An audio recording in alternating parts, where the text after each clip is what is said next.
Hari, Prem, and myself, Vijay. We'll just go through the presentation.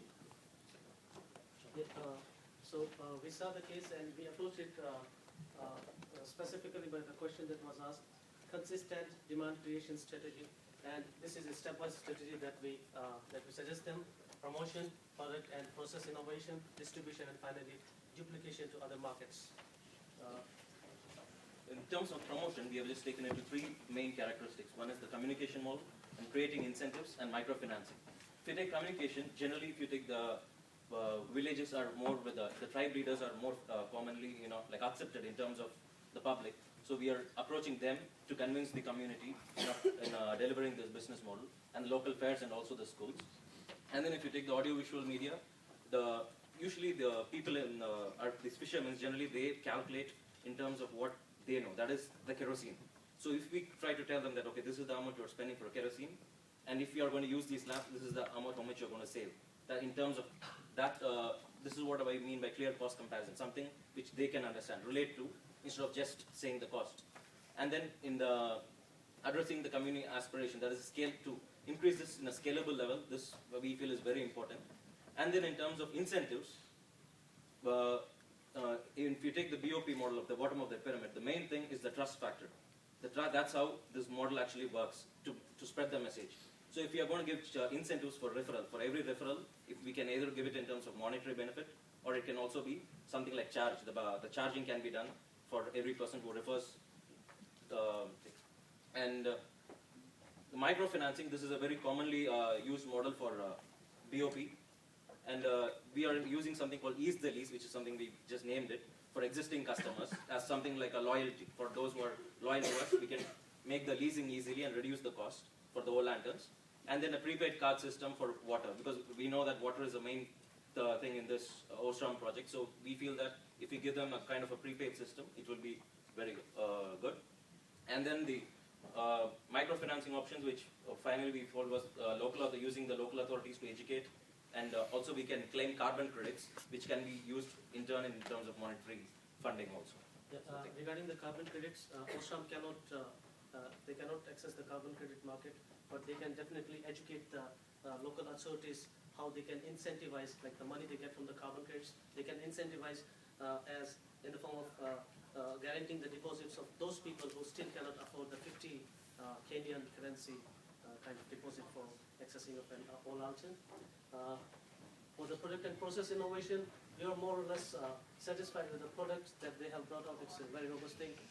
But on process, we wanted to make some changes. First is use LED instead of CFL in all lanterns.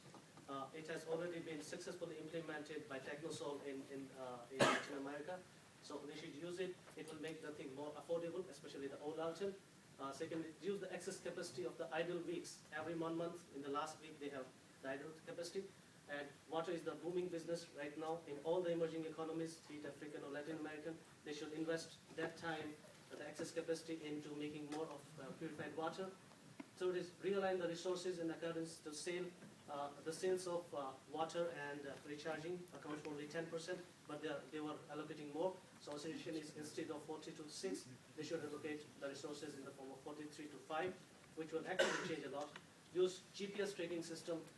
Nowadays, the GPS tracking systems are as cheap as 25 cents a set. And in Peru, they're all being used for the medical access to the poor people. Actually, they can be used in the Ostrom products to monitor the custom concentration, and it will help in two ways. It will help in setting up the new OHUBs optimally. So as soon as in a geographic area, the number of OHUBs, O boxes and O lanterns reaches 2,000, they can profitably put a new OHUB there. And also it will make the cycle card allocation easy. You must be wondering what is cycle card. We'll explain it in the last one. Distribution-wise, it's fine. They're using a centralized distribution process wherein to recharge your battery and to get water, you need to go to the OHUB. But we suggest use cycle cards for just-in-time local collection near the place of consumption for batteries. Use this card to sell water in the packets of 500 ml. Now it's centralized. You have to go out and bring the water to your home. This guy who uses the cycle card, he can sell the water, and he will be a local entrepreneur. He will get his fees collections on the basis of the commissions he gets on selling water and collecting the batteries. The cycle can be operated by battery or manually. It will be easy on the environment. And the branding part, this is the main thing that MNCs face in the developing emerging markets. It will be a very good branding vehicle for them. And return of investment can easily be calculated in terms of brand recognition. BOP is very brand sensitive, as C.K. Prahlad discovered in his book. Last is duplication to other markets. Actually, this is the most important thing. This is when the scaling up comes. So regarding the product, we already know it's a robust product. It can be replicated to all other emerging markets as well as developed markets. But especially, the thing to concentrate here is to use the local partners. In the case of Ostam's Kenya the initiative, it was a legal requirement, but I think it's very important in a lot of ways.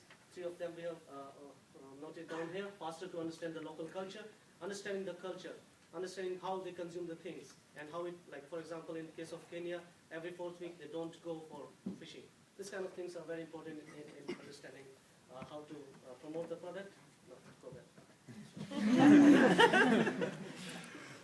Easier to customize the process. Product is robust, we know. We need to customize the process. It will be easier to customize using local partners. Legal need. And 4th thing, which is actually innate in this, is it will help us in technology transfers in a very efficient way. For example, the repair everything, you need now you need people from Germany to come in, but if you use the local partners, you will eventually have to transfer the technology, which will eventually make the duplication in other markets more economical. With that, I would like to thank you, and any questions?